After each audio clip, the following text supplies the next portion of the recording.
정치권 이슈 짚어보겠습니다. 이재영 전 국민의힘 의원, 정은혜 전 민주당 의원 나오셨습니다. 어서 오십시오. 안녕하세요. 네. 오늘 후쿠시마 원전 오염수 시찰단 얘기 먼저 해보겠습니다. 오늘이 이제 현지에서 활동하는 이틀째고요. 어제는 단장의 얘기를 들어보면 일단 볼 수 있는 건 다 봤다라는 건데 일단 민주당에서 많이 우려를 하시는 것 같습니다. 어떻습니까?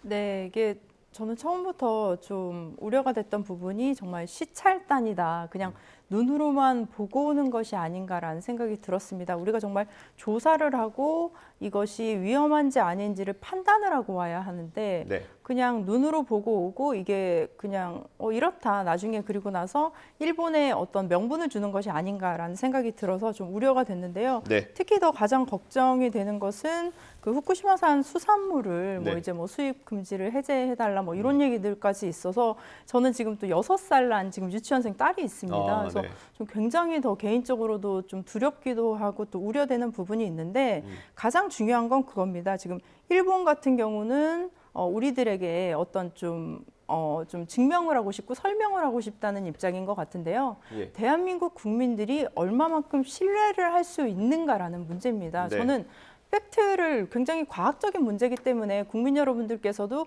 그 부분을 일일이 생계가 바쁘신데 공부를 하고 화학이다, 과학이다 이런 것들을 하실 시간은 없겠지만 네. 가장 중요한 건 국민들이 체감적으로 내가 믿을 수 있겠다. 그 오염수가 정말 깨끗하다라는 걸 신뢰할 수 있겠다라는 문제가 있는데 국민들이 그걸 신뢰할 수 있을까요? 이 과정 자체가 투명하게 공개되지 못하고 특히 저는 출국할 때의 그 기자회견장에서부터 굉장히 실망을 했거든요. 어떤 부분? 굉장히 긴 시간을 인터뷰를 하셨는데 정확한 대답이 하나도 없었어요. 그래서 누가 가는지, 어떤 분들이 가는지, 그리고 예. 어떤 기구를 가져가는지 이런 것들 아무것도 설명을 하지 않으시고 굉장히 간단한 그 복장으로 이렇게 또 출국을 하시더라고요. 그래서 그렇기 때문에 국민들에게 어떤 그 신뢰를 주실 수 있을지 저는 국민의 한 사람으로서 좀 우려가 되는 지점이 있습니다. 예, 이 시찰단이 가기 전부터 우려가 됐던 부분이 이거 우리가 시찰하고 오면 일본에 명분을 주는 거고 그 다음은 아마 수산물 수입일 거다라는 우려가 있었는데 실제로 그 일본의 장관 입에서 그 얘기가 나왔습니다. 근데 그거는 말 그대로 희망사항일 수는 있을 것 같아요. 예. 일본이 G7에서 그 산지 사케였나요? 예, 산지. 술, 예, 사케. 사케를 내놨다고 해서 또 어느 정도 비난도 받았어요. 국내에서도 여론이 다 좋지 않았고요. 근데 네. 그건 말 그대로 희망사항일 뿐이고요. 예. 윤 대통령이 누차 말씀을 하셨습니다. 우리 네. 정부 입장은 후쿠시마 수산물은 절대로 대한민국에 들어올 일이 없다라고 명확하게 선을 그어줬기 때문에 네. 일본이 그건 어떤 말을 한다 하더라도 예. 그거에 우리가 동요되거나 그것 때문에 우리가 수입을 하게 되는 거 아니야라는 우려는 우리 국민이 안 하셔도 될 것 같고 저는 아까 우리 정은혜 의원님께서 말씀하셨던 부분 중에서 동의하는 게 있습니다. 뭐냐면 그건 과학적이어야 돼요. 그리고 이거는 절대로 우리 정치가 과학을 좌지우지하거나 지배하려고 해서는 안 된다고 생각을 합니다. 우리 시찰단이 가는 거보다 어찌 보면 더 중요한 거는 누구나 다 얘기하죠. 네. IAEA의 결과물이 어떻게 나오느냐, 네. 거기에 의견이 어떠냐 이거거든요. 네. IAEA가 지금 검증 계속 하고 있는 걸로 알고 물론 그 완전 그 최종 보고서 안 나왔고요. 예, 안 나왔죠. 사전 보고서가 나왔잖아요. 거기서 약간 긍정적인 얘기가 나왔어요. 네. 근데 IAEA가 만에 하나 지금 이것은 과학적으로 봤을 때 모든 근거를 토대로 봤을 때 아니다라고 하면은 그거 방류하는 데 있어서 우리가 얼마만큼 반대를 할 수 있을까에 대해서는 왜냐하면 국제적인 이게 모든 기준이 있기 때문에. 예. 근데 만약 IAEA에서 이거는 더 조사를 해봐야 된다. 약간 부족하다. 그러면 우리 진짜 두 팔 걷어들고 나가서 방류를 하면 안 되고 아마 일본도 안 할 거라고 저는 생각을 합니다. 예. 그런데 이제 IAEA 자체가 좀 뭐랄까요? 정치적이라는 표현을 써도 될지 모르겠는데 일본에 좀 유리한 쪽으로 결론을 내릴 거라는 전망과 어떤 의혹들, 분석들이 있지 않습니까? 네, 그런 전망들도 있고요. 저는 이제 IAEA를 관련해서 좀 얘기를 많이 하시는데 저는 근본적인 문제로 좀 돌아가 보자라는 겁니다. 처음에 그 원전 사고가 발생할 때 IAEA가 그 체르노빌 원전 사고 우리 정말 기억하시잖아요. 정말 네. 끔찍한 원전 사고였습니다. 그 당시에 그 사고와 일본의 원전 사고를 그 동일한 등급이죠. 7등급으로 같이 분류를 했습니다. 네. 7등급이라는 거는요, 대형 사고로 굉장히 높은 등급입니다. 이게 1등급과 7등급의 차이는 사실 1등급에서 2등급은 10배씩 차이가 나는 거거든요. 네. 그래서 굉장히 높은 등급이고 방사성 물질이 대량 유출 사태다라는 가장 높은 등급이고 너무나 잘 아시겠지만 체르노빌에서 많은 희생자들이 정말 몇십만 명의 희생자들이 있었고 지금도 그 부분은 많이 폐쇄가 되어 있는 곳들이 있습니다. 네. 만약에 지금 체르노빌에서 어떤 우리가 물이라든지 흙이라든지 그것들을 현재의 체르노빌에 있는 물이나 흙을 정화해서 사용할 수 있다라고 한다면 그 부분을 누가 믿으실 수 있겠습니까? 네. 누가 그 부분을 사용하실 수 있겠습니까? 그거와 같은 수준의 같은 등급이라고 저는 보여집니다. 네. 그렇기 때문에 IAEA에서 어떻게 발표했다 이것도 저는 굉장히 중요합니다. 과학적인 부분이기 때문에 중요한데 네. 저는 아까 신뢰를 얘기한 것이요. 이거는 정치의 영역입니다. 네. 제가 곰곰이 생각해 보니까 우리가 그 공중시설에 비대가 많이 있습니다. 그래서 네. 백화점에도 있고요. 여러 마트에도 있는데 공중시설의 비대를 사용하는 분도 있고 사용하지 않으시는 분들도 있어요. 공중시설에 있는 비대가 깨끗하다고 위생적으로 안전하다고 하지만 그 부분이 찝찝하신 분은 사용을 안 하시기도 하고요. 네. 사용하시는 분도 있습니다. 이건 개인의 선택이기도 하죠. 하지만 이번에 후쿠시마 오염수 같은 경우는 과학적으로 안전하다, 100% 안전하다고 하더라도 사실은 우리가 원전과 관련해서는 원전에서 나오는 방사능 물질 같은 경우는 몇억 년, 몇십억 년이 갈 수 있는 그 물질입니다. 네. 그 물질의 안전성을 우리가 어떻게 단정지어서 말할 수 있겠습니까? 이것은 우리 이 세대를 살아가고 있는 우리들 뿐만 아니라 우리 다음 세대를 살아갈 아이들, 그 후세대들까지도 생각해야 하는 굉장히 신중한 문제이기 때문에 저는 이 문제는 여야가 더 네. 깊이 치열한 논쟁을 통해서 결정해야 될 사안이라고 생각합니다. 민주당 박광원 원내대표는 오늘 오염수 방류 반대 결의안을 통과시키자라고 했는데 여기 내용에 검증 특위를 구성하는 내용까지 포함을 시키자고 했습니다. 이건 어떻게 받아들이세요? 글쎄요, 좀 민주당이 지금 주장하는 게 저는 아까도 과학적인 근거가 매우 중요하다고 얘기를 했는데 네. 정치가 과학을 지배해서는 안 된다고 얘기를 했는데 지금 정치만 보여요. 지금 여야가 합의하면은 여야가 이것을 막자고 우리 의원님께서도 말씀하셨지만 네. 과거 사례를 보세요. 문재인 정부 당시 정의용 장관이 IAEA 기준에 따른다면 일본 오염수 방출 굳이 반대 안 한다. 네.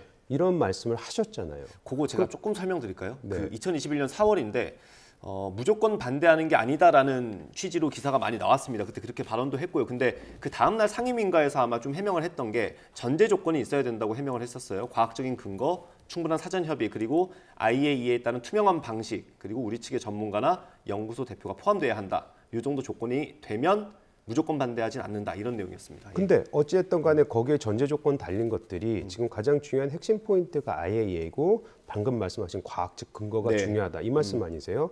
근데 지금 과학적 근거는 의원님이나 저나 아니면 야당이나 여당 저희가 알 수 있는 수준이 아니잖아요. 네. 이건 진짜 말 그대로 전문가 중에서 최고의 전문가가 나서서 검증을 해야 되는 것이고 예. 후쿠시마 지금 일어난 지 10년이 넘었습니다. 그동안 저희는 잘 막아왔다고 생각을 하고요. 네. 이제 와서 IAEA가 그나마 전 세계에서 가장 권위적인 이 기구에서 모든 사람들이 다 동의할 수 있는 이 전문가 집단이 만에 하나 이것이 문제가 없어 보인다라고 얘기하는 과학적 근거를 대면서 얘기를 했을 때 네. 어떻게 그거를 그냥 반대만 할 수 있겠는지에 대해서는 저희도 답변을 생각을 해내야 됩니다. 무조건식으로 이건 무조건 반대다. 그렇게만 얘기했을 때 과학적 근거는 다 된다는데 왜 안 됐냐고 얘기했을 때 우리의 대응은 뭐가 있을 수 있겠습니까? 그럼에도 불구하고 예를 들어 아까 말씀하셨던 국민적 정서라든지 안전에 대한 우려가 있기 때문에 최소한 수산물 같은 경우는 절대로 이 땅에 발을 못 붙일 거다라고 이 정부가 선을 긋지 않았습니까? 예. 그래서 최소한 우리 국민이 입에 넣는 거, 먹는 거 이런 것만큼은 절대로 그 수산물이 들어오지 않게끔 막겠다는 그런 여러 가지 장치들을 하고 있고요. 이 시찰단도 지금 이제 막 이틀째 들어가는데 돌아와서 어떤 얘기를 할지 이제 들어봐야 되겠죠. 그리고 필요하다면 국회에서 불러서 어떤 시설을 보고 왔느냐, 본인들은 뭘 하고 왔느냐에 대한 소상한 설명 전 들어도 된다고 생각을 해요. 그리고 네. 아까 말씀하셨듯이 시찰단이 이제 저 어떤 인터뷰를 보고 그런 말씀을 하셨는지 모르겠는데 사전에 누가 간다는지에 대해서는 리스트가 전 나온 걸로 알고 있어요. 근데 이제 아마 언론에 노출을 좀 꺼려하는 걸로 지금까지 전해지고 있습니다. 꺼려하긴 하지만 그래도 대략적으로 누가 간다, 어떤 전문가들이 간다, 그리고 우리가 사전에 어떤 협의를 해왔다라는 것 정도에 대해서 네. 얘기를 어느 정도 했는데 미리 모든 걸 다 얘기해놓고 갈 수는 없다고 생각을 해요. 가서 네. 뭘 볼지 모르니까 또 가서 더 뭔가를 요구할 수도 있는 상황 아니겠습니까? 예. 답을 만들어 놓고 가지 않는다는 것에 대해서는 오히려 저는 긍정적으로 봅니다. 예.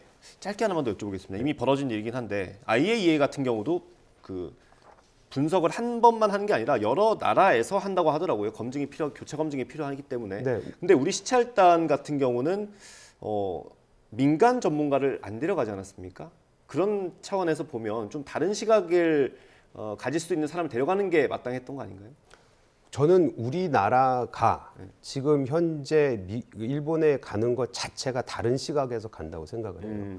일본이 만약 그거를 막았거나 거부했거나 했으면 우리가 갈 수가 없을 거 아닙니까? 알겠습니다. 그죠? 그리고 우리가 시료도 우리나라가 이미 벌써 3건인가 네. 이렇게 좀 채취를 한 걸로 알고 있거든요. 뭐 그거 자체에 대해서도 이게 뭐 좋냐 싫으냐라는 얘기는 야당에서 나오고 있는 것 같은데 어찌됐든 간에 여러 경로를 통해서 여러 방향을 그러니까 여러 과정을 통해서 이미 벌써 그런 교차 검증은 어느 정도 하고 있다라는 거는 우리가 지금 듣고 있는 겁니다. 예, 민주당인 이걸 여쭤보겠습니다.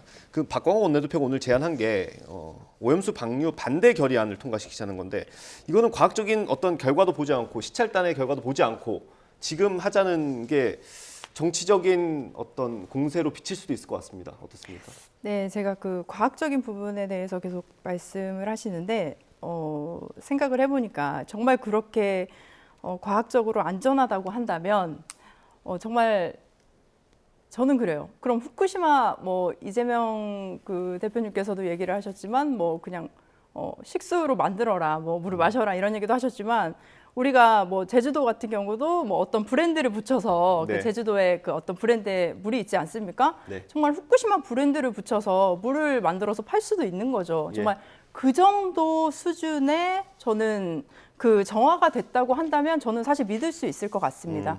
우리가 말하는 과학이라고 한다면 저는 그 정도 수준이라고 생각을 하고요. 네. 그리고 저는 전제를 깔겠습니다. 그러면 만약에 과학적으로 검증이 됐다, 안전하다라고 했을 때 우리가 그들이 방출을 했을 때요, 방출하는 양을 우리가 조절을 할 수 있냐라는 거죠, 한국이. 그리고 방출하는 시기를 조절할 수 있느냐라는 거죠. 네. 그러니까 시기와 양을 우리가 조절할 수 없고 시기와 양을 일본이 일방적으로 조절을 한다면 네. 예를 들면 뭐 한 시간에 뭐 몇 톤 뭐 얼마큼을 조절을 했을 때에 이게 안전하다고 한다는 그런 규정이 있다고 보자고요. 예. 그랬을 때 우리가 그것들을 통제할 수가 없고 그것은 일본 정부에서 관할을 한다면 예. 이것들이 나중에 조금의 문제라도 저는 생길 수 있다고 봅니다. 그리고 네. 그게 물에 퍼졌을 때 정화가 되었다면 그 바닷속에 사는 생물이나 어떤 2차, 3차 어떤 그런 다른 뭐 감염이나 이런 것들이 있는지 이런 것들에 대한 실험은 아직 되어 있지 않은 상태이기 때문에 네. 그런 부분에 있어서도 저희는 좀 우려가 되는 것이고요. 예. 네. 뭐 시찰단이 갈 때도 이야기했던 과학적인 검증을 좀 충분히 할 필요가 있겠고요. 정서적인 부분도 고려가 돼야겠죠.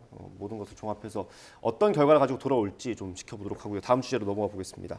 오늘 당정 협의가 있었습니다. 노조에 한정된 건 아니죠. 집시법을 논의하는 자리였는데 일단 당내 TF를 꾸리기로 했고요. 그리고 출퇴근 시간대 어떤 집회 시위를 금지하는 방안 그리고 한 번 정도 이제 불법 집회를 했던 단체의 경우에는 좀 검토를 해서 이 허가 자체를 안 내주는 방안을 검토하고 했다고 합니다. 이 부분 어떻게 보세요? 그 마지막 부분만 얘기하면은 불법 집회를 한 번 정도 했는데 이게 뭐 한 번은 제가 붙인 거고요. 예, 일단 예. 그 숫자는 없었습니다. 예. 네. 만약 그건 근데 그 예를 들어서 이만 네네. 말씀하셨으니까 이거를 반복적으로 하거나 지속적으로 하거나 라는 거에 대해서는 저는 충분히 제재를 해야 되지 않나라는 생각은 합니다. 네. 근데 뭐 한 번, 한두 번 정도 한 거 가지고 그렇게 얘기 나올 것 같지는 않고요. 예. 이게 다 모든 게 어디서부터 시작을 했냐면 며칠 전에 있었던 그 언론에도 많이 나왔죠. 1박 2일 동안 있었던 민노총의 그 시위와 관련해서 이런 내용들이 나온 거 아닙니까? 네네. 이 불법 시위, 그러니까 이거 시위를 집회를 금지하는 내용이 아니잖아요. 사실상 0시부터 6시까지 못하게 하는 어찌 보면 중단의 개념이 들어가 있는 건데 네네. 윤 대통령께서도 그 얘기를 하셨죠. 집회에 대한 자유는 우리 헌법이 보장하고 있는 거예요. 그건 누구나 다 알고 있는 거고 누구나 다 동의를 하는 거죠. 네. 필요도 저희가 느끼고 있는 거고. 근데 그것이 만약 다른 사람의 권리를 침해하거나 했을 경우에는 그거에 대한 보상. 네.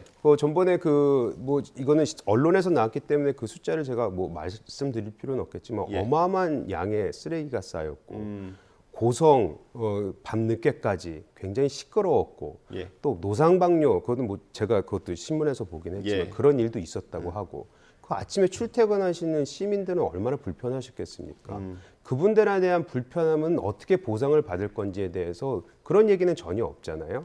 어찌됐든 간에 오히려 지금 이 얘기가 나와서는 사람들이 이왕 할 거면은 12시 말고 한 10시까지로 하지라고 얘기하시는 분들도 있어요. 네네. 그 정도로 시위하는 거에 대해서 반대를 하는 것이 아니고 다른 사람들 시민들의 생활에 너무 큰 불편을 주지 않아야 되지 않겠느냐. 근데 이건 불편을 뛰어넘어서 불법적인 행위조차도 보이니 네. 이거에 대해서는 그 시간은 우리가 자제하자라는 의미가 예. 담겨 있다고 생각을 합니다. 뭐 명확한 시간을 명시하진 않았고요. 출퇴근 시간이라고 했고 그리고 불법 전력이 있으면 집회 시위를 제한하는 방안을 강구한다. 이런 내용이었습니다. 어떻게 보세요?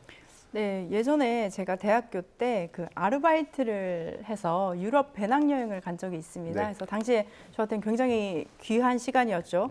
근데 당시에 프랑스 파리에 갔는데 이제 지하철이 운행을 안 하는 거예요. 네. 그래서 이제 지하철 노조가 시위를 하느라 지하철이 운행을 하지 않고 있다라고 하더라고요. 저는 굉장히 불편했어요. 그래서 네. 제가 정말 1분 1초가 소중한 여행 시간에 지하철이 운행을 하지 않으니까 불편해서 투덜대고 있으니까 옆에 그 프랑스 친구가 그 얘기를 하더라고요. 나는 안 불편해. 그래서 왜 그랬더니 내가 언젠가 저 사람이 될 수도 있거든. 저 사람은 이 지하철로 파업을 하지만 난 나중에 내가 직장을 얻었을 때 내 직장에서 다른 일로 또 파업을 할 수가 있거든. 내 네. 권리를 찾기 위해서. 그래서 난 하나도 불편하지 않아. 내가 걸어가면 되거든. 네. 그렇게 얘기를 하더라고요. 우리도 마찬가지가 아닐까요? 물론 출근 시간, 퇴근 시간 당연히 출퇴근하시는 분들 불편하실 수 있어요. 너무 피곤한 시간이고요. 그 시간 1분 1초 귀한 거 너무 잘 알고 있습니다. 하지만 그 시간에 파업하고 시위할 수밖에 없는 분들, 정말 생계가 달린 그분들이 있잖아요. 그래서 네. 그분들도 우리가 좀 생각할 수 있지 않을까. 그리고 시위 시간에 중단을 하라고 어떤 특정 시간을 규정한다는 것은 저는 좀 불합리하다고 보는 것이 시위라는 것은 지속성과 연속성이 저는 굉장히 중요하다고 봅니다. 우리가 부모님한테 시위할 때도 내가 정말 며칠이다, 몇 주다 막 이런 식으로 단식 투쟁을 하는 거지 내가 그럼 3시부터 5시까지만 시위할게요. 이렇게 하진 않거든요. 예. 정말 중요한 문제가 있을 때는 우리가 정말 내 모든 것을 걸고 당신에게 얘기하고 싶습니다라는 의사 표현인 것이지 이것이 때를 쓰고 투쟁을 부리는 것이 아니기 때문에 그리고 저는 가장 중요한 것입니다. 우리가 2009년에 그 야간 집회 금지 규정에 네. 관해서 헌법 불합치 결정이 이미 내려졌습니다. 네. 그렇기 때문에 사실 우리 당시 그 박근혜 정부 때 촛불 집회가 가능했던 것도 네. 이 헌법 불합치 결정이 이미 내려졌던 것인데 이것을 가지고 다시 한번 그 집시법 야간 집회 금지 규정이라든지 어떤 이런 시간의 규정을 다시 만든다는 것은 우리가 선진화된 법을 다시 거꾸로 회귀시키는 것으로 저는 보여진다고 봅니다. 네. 이 집회 시위의 자유가 있지 않습니까? 그런데 시간을 제한하는 게 말씀은 아까 중단이라고 해주셨는데 그럼 예를 들어서 퇴근 시간 전에 집회를 하다가 퇴근 시간 후에도 집회를 이어가려면 한 2-3시간 정도 비워야 될 거 아닙니까? 그럼 다 같이 흩어졌다가 다시 모여야 되고 이런 문제가 생길 수 있을 것 같은데 그러면 그 사이에서 사실 더 충돌이 발생할 수도 있는 건 아닌지 그런 부분이 우려스럽긴 합니다. 지금 너무 디테일로 좀 들어가신 것 같아요. 네. 왜냐하면 이제 논의가 시작을 했고요. 지금 이 논의의 큰 틀은 어디서부터 시작을 했느냐? 시위에 대한 자유와 그 권리는 보장해주고 그거는 인정을 해준다는 겁니다. 네. 첫째. 근데 지금 우리 대한민국이 굉장히 높은 시민 의식을 가지고 있어요. 예. 이 상황에서 다른 사람 그거를 이해한다 하더라도 다른 사람의 생활과 그 권리를 침해하거나 그거를 방해했을 때 그거는 피하자, 그건 하지 말자, 그건 해서는 안 된다라는 어느 정도의 공감대가 전 형성돼 있다고 생각을 하는 네. 거예요. 저희가 시위를 보면은 주말에 광화문 나가면은 굉장히 불편한 모습 많이 보고 있지 않습니까? 네. 불편하더라도 이미 우리 시민들은 어느 정도 그걸 받아들이고 있고요. 그거의 필요성도 느끼고 있습니다. 근데 그게 과도했을 때, 예. 그리고 거기에 불법적인 행위가 만약 들어가 있을 때 이거에 대한 처벌이 내지는 이거에 대한 보상을 우리 시민들이 어떻게 받을 것이냐에 네. 대한 논의가 시작을 했기 때문에 이게 뭐 0시부터 6시 이렇게 얘기가 나오고 있잖아요. 예. 이것이 과연 지켜질지 아니면 그거보다 늘어날지 아니면 줄어들지도 모르고 아까 말씀하셨듯이 그럼 저녁 때는 어떻게 하느냐 그 논의 시작도 안 한 걸로 알고 있는데 네. 다시 말씀드리지만 이 내용이 나온 취지는 네.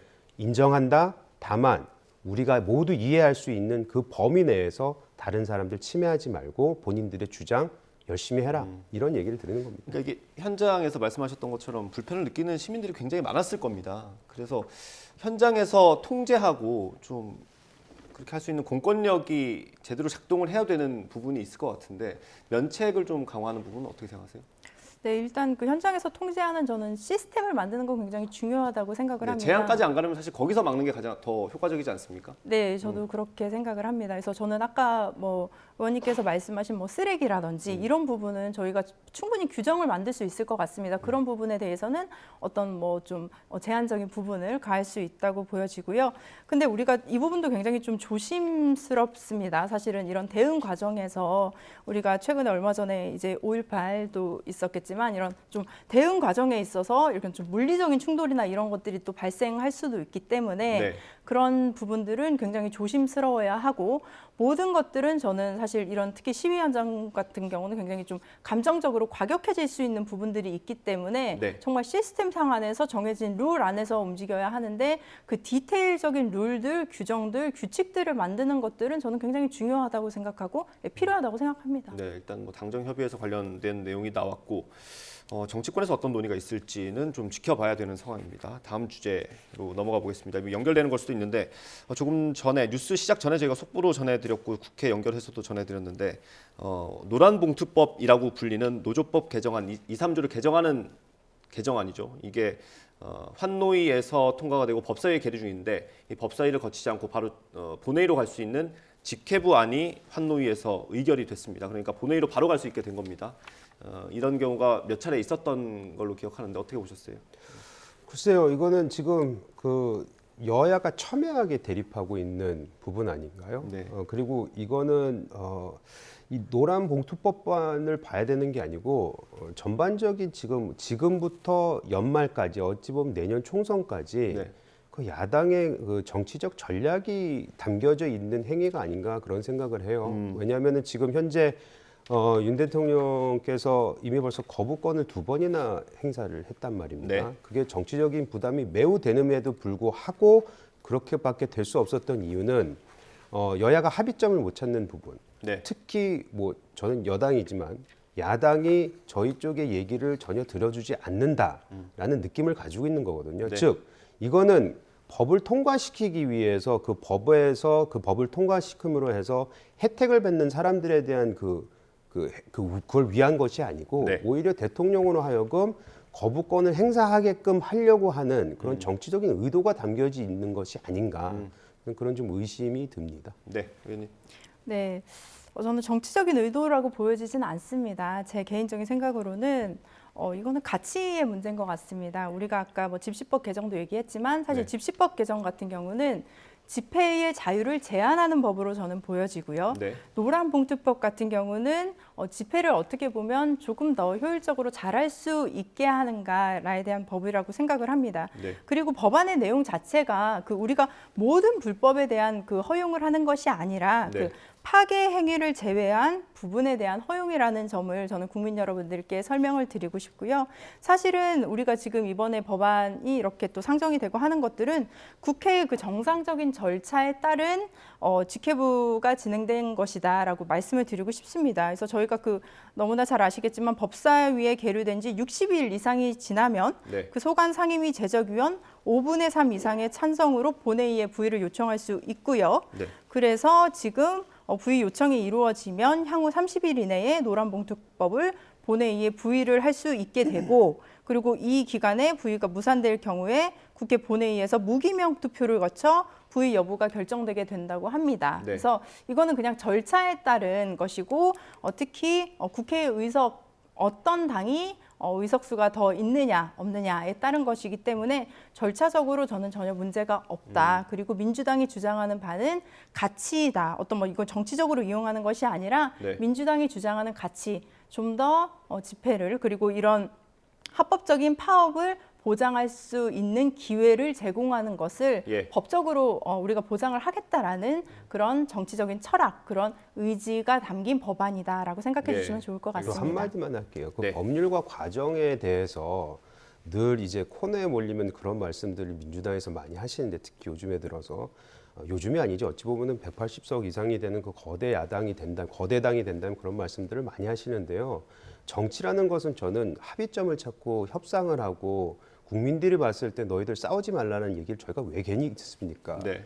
이런 것들 미명하에 숨어서 정치적인 행위를 해서는 안 된다고 생각을 하고요. 법률적인 것만 얘기를 하다 보면 김남국 의원이 대표적인 거잖아요. 법률적으로는 자기가 그거 코인을 소유하고 있었던 거, 그 거래에 관여를 하는 거, 그거 공표할 필요 없었으니까 안 했다. 근데 윤리적으로 보나 정치적으로 보나 누구나 다 봐도 문제가 되는데 법률적인 것만 들이대면은 그거는 저는 글쎄요, 국회가 보여줘야 되는 선진 국회의 모습은 아니라고 생각합니다. 예, 알겠습니다. 이게 뭐 의석수로만 보면 본회의에서 그대로 통과될 가능성이 있습니다. 그 경우에 또 윤석열 대통령이 어떻게 대처할지까지 관전 포인트가 되는 것 같고요. 마지막 주제가 될 것 같습니다. 윤석열 대통령이 어제 저녁에 기업인들을 불러서 치맥을 함께 했다고 합니다. 관련 영상을 저희가 준비했는데요. 예, 영상 보고 대담 이어가겠습니다. 자주 뵙고 소통하도록 노력하겠습니다.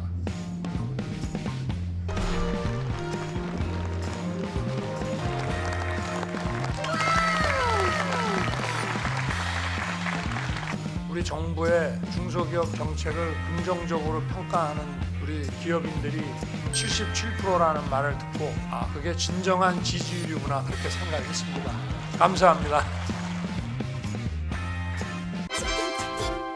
먹고 싶다 치킨 치킨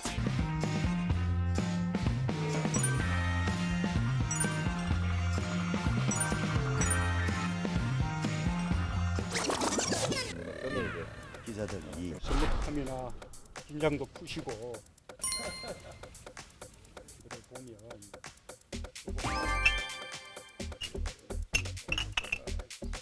더불어 잘 사는 경제를 위하여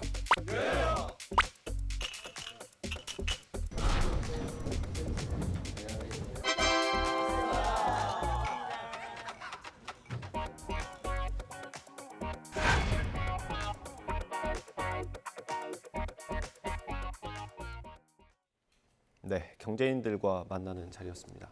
뒷부분 영상 말고요. 앞부분 어떻게 보셨는지 말씀 부탁드립니다. 네, 저는 요즘 이제 좀 비주류다 뭐 이런 얘기를 많이 하는데 전 예. 술을 잘 안 마시는데요. 예, 술 참 좋아하시는 것 같습니다. 그래서 네, 대통령께서 이제 또 가볍게 이제 술을 마시면서 이제 허심탄회하게 기업인들 특히 어제 같은 경우는 젊은 이제 대표님들도 많이 참석을 하셨다고 해요. 그래서 네. 그런 자리에 마련하는 것은 저는 굉장히 좀 의미가 있다고 봅니다. 근데 예.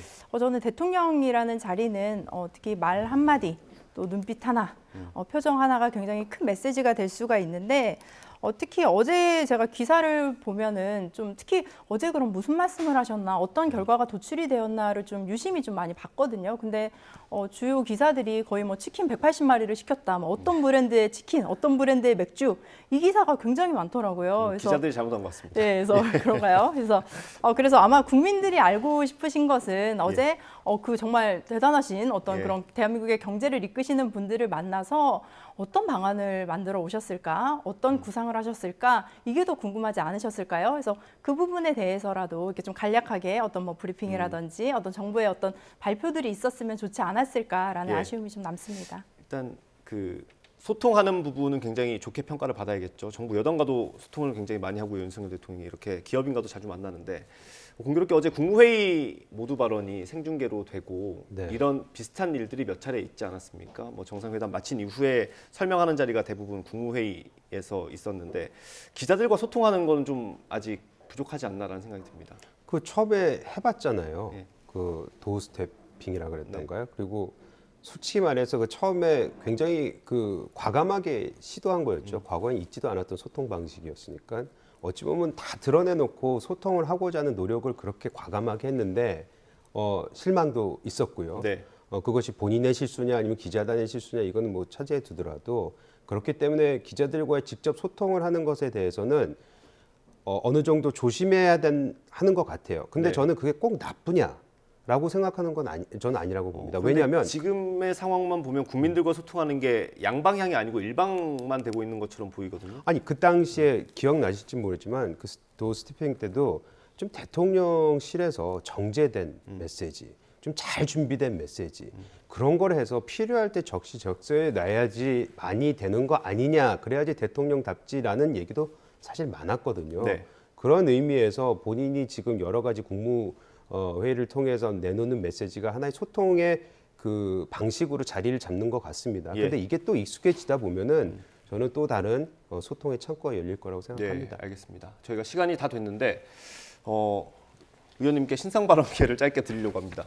그 김남국 의원 사태 이후에 국회에서 기자회견을 한번 하셨고요. 좀 비판하는 톤이었던 것 같은데 그 후에 좀 문자 폭탄을 많이 받으신다고 해가지고 지금 상황이 네. 어떤지 좀 설명해 주시면 좋겠고 당에다 하고 싶은 목소리가 있으실 것 같습니다. 네, 일단 저는 그 당시에 우리 당이 그 쇄신 의총을 앞두고 있던 시기였고요.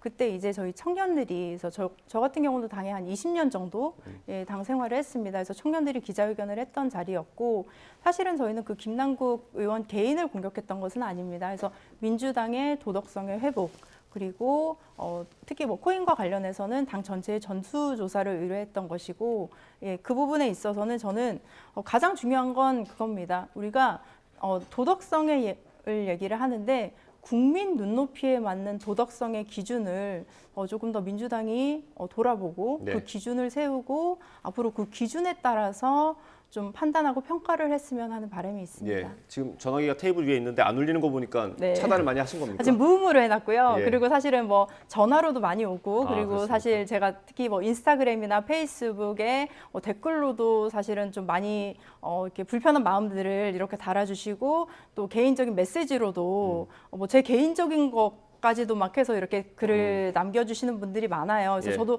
사실은 처음에는 이렇게 그런 글들을 받았을 때 막 심장이 떨리고 되게 좀 많이 힘들고 그러긴 했는데 나중에는 뭐 오죽 답답했으면 이렇게 보내셨을까라는 생각이 듭니다. 하지만 네. 그럼에도 불구하고 우리가 서로 조금 더 이성적이고 논리적이고 차분하게 민주당 당원분들 그리고 저를 포함한 민주당의 또 의원님들 또 지도부들도 서로가 예. 좀 조심스럽게 이 부분에 대해서는 좀 다가갔으면 좋겠습니다. 예. 서로 상처받을 일을 하지 않았으면 하는 바람이 네. 있습니다. 당사자셔가지고 시간을 좀 드렸습니다. 네. 괜찮죠? 그럼요. 예, 알겠습니다. 네, 전 응원합니다. 예, 네, 감사합니다. 감사합니다. 오늘 말씀 여기까지 들어가겠습니다. 이재영 전 의원, 정은혜 전 의원이었습니다. 감사합니다. 감사합니다.